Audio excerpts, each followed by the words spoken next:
तर मित्रांनो, असेच सपोर्ट करत राहा चॅनलला आणि प्लीज व्हिडिओ आवडल्यास लाईक, सबस्क्राईब आणि शेअर नक्की करा, कारण तुम्हाला मी आधी सांगितलेलं आहे एका व्हिडिओला किती मेहनत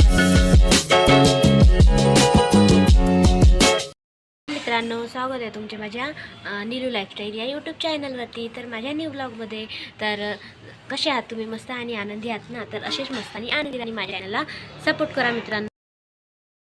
बॅकग्राऊंडचा आवाज येईल तर थोडं ॲडजस्टमेंट करून घ्या मित्रांनो. तर तुम्ही म्हणणार मी आता की आज मी हॉस्पिटलला जाणार होते तर गेली का नाही, तर हजबंड काही झोपून उठले नाही लवकर. आणि मेन म्हणजे हजबंडनी कॉल केलेला होता, त्यांना मी तुम्हाला सांगितलं होतं की त्यांना काय सांगितलेलं आहे, तर त्यांना फायमोसिस आहे. तर फायमोसिसचे ऑपरेशन ते काही आता करत नाही म्हणत आहे, तर कारण सुट्ट्या वगैरे बीचमध्ये त्यांना मिळत नाही. तर बीचमध्ये मिळत नाही या कारणाने ते म्हणाले की नेक्स्ट टाईम कधीतरी बघूया आणि या नेक्स्ट मंथमध्ये बघूया. कारण कसं आहे, त्याच्यासाठी ऑपरेशन झाल्यानंतर 7 ते 8 दिवसाच्या सुट्ट्या घ्याव्या लागतात. तर त्यासाठी ते आधी सुट्ट्या घेतील आणि त्याच्यानंतर आम्ही ते ऑपरेशनचं ठरवू, ठीक आहे. आणि राहिला माझ्या दादाचा प्रश्न, तर मी ते कधी पण दाखवू शकते, ठीक आहे. आणि माझे जे टेस्टचं राहिलेलं आहे तर ते मी डिसेंबरच्या लास्ट किंवा जानेवारीच्या फर्स्टमध्ये मी ते करून घेणार. ते तसंही डॉक्टरने तसंच सांगितलेलं आहेत. आणि तुम्ही बघू शकता सकाळ म्हणजे 4 दिवस झाले तुम्हाला मी सांगत आहे की इकडे किती पाऊस येतो, ठीक आहे.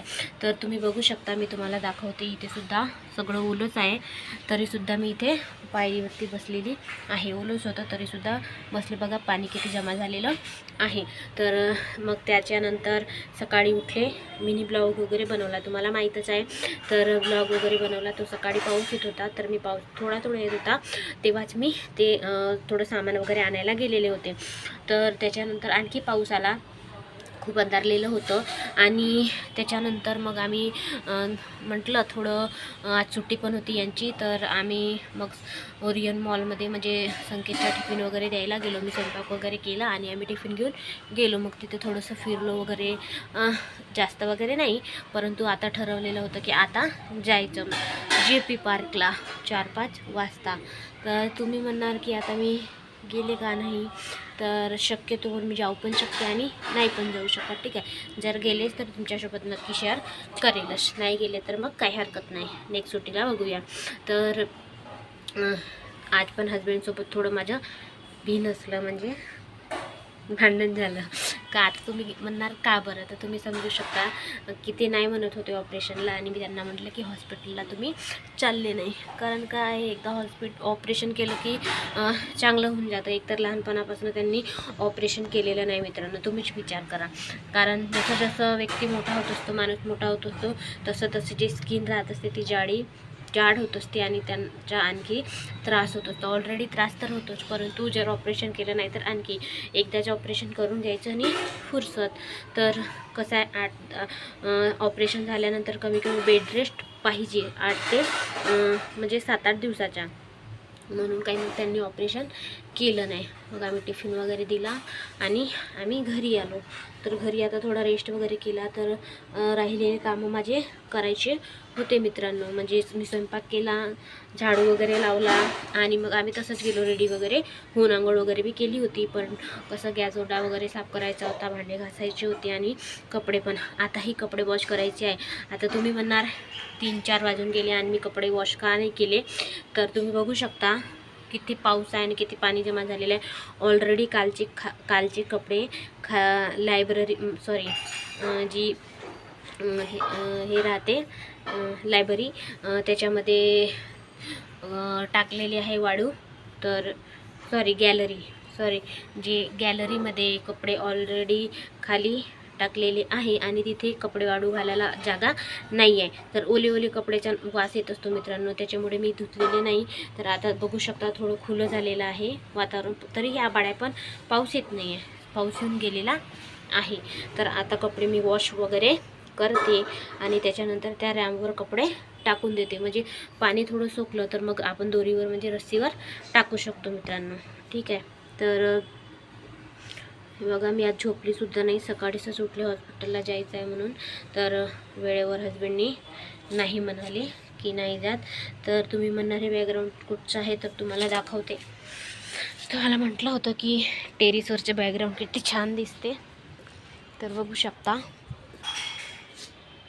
हे आहे टेरिस आमची, की जिथे खूप छान रम्य असं वातावरण वाटत असते आणि खूप सुंदर बॅकग्राऊंड. आता तुम्ही बघा किती ओलं झालेलं आहे सगळे.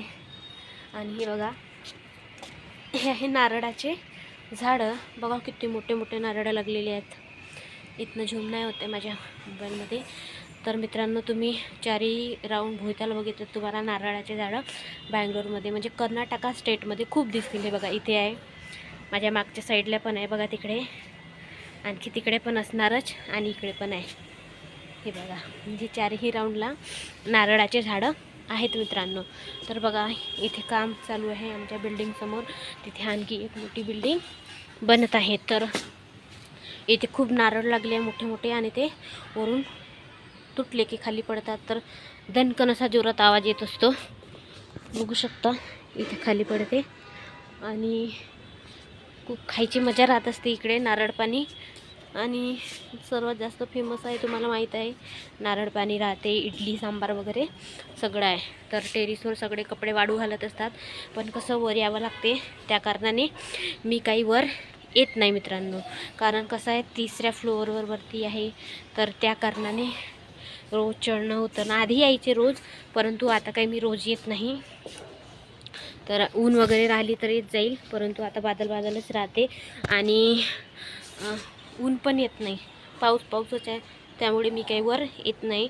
नाहीतर मी डेली कपडे वर वाळू घालत होते. तसे खाली 2 दिवसात कपडे वाळते, एक रात्र आणि एक दिवस.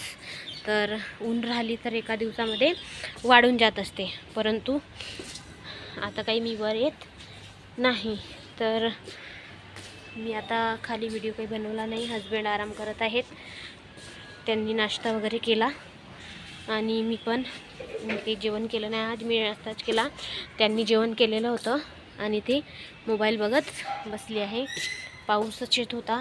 आम्ही लवकर आलो मित्रांनो घरी. एवढं अंधारलेलं होतं आणि आम्ही छत्री पण नेलेली नव्हती. तर म्हटलं ओलं झालं तर आपत होऊन जाईल, त्यामुळे लवकर आलो आम्ही. बरं झालं पाऊस आम्हाला मध्ये लागला नाही. घरी आल्यावर पावसाची सुरुवात झाली आणखी. तर हेच तुम्हाला सांगायचं होतं की आज हॉस्पिटलला मी गेले नाही आणि का नाही गेले ते पण सांगितलेलं आहे. ठीक आहे, तर भेटते नंतर. तर मित्रांनो, असेच सपोर्ट करत राहा चॅनलला आणि प्लीज व्हिडिओ आवडल्यास लाईक, सबस्क्राईब आणि शेअर नक्की करा. कारण तुम्हाला मी आधी सांगितलेलं आहे एका व्हिडिओला किती मेहनत करावी लागते. तर तुम्ही म्हणणार मी वारंवार तेच सांगते, पुन्हा तेच सांगते, तर व्हिडिओ बनवतेच कशाला. तर यासाठी सांगते की जो मेहनत करतो त्याला माहीत आहे. तर आता समोर तुमची इच्छा की सपोर्ट करायचा की नाही, पण प्लीज मित्रांनो तुमचा सपोर्ट राहील तेव्हाच मी समोर जाणार. तर भेटूया नेक्स्ट ब्लॉगमध्ये. व्हिडिओ आवडल्यास लाईक, सबस्क्राईब आणि शेअर नक्की करा. बाय.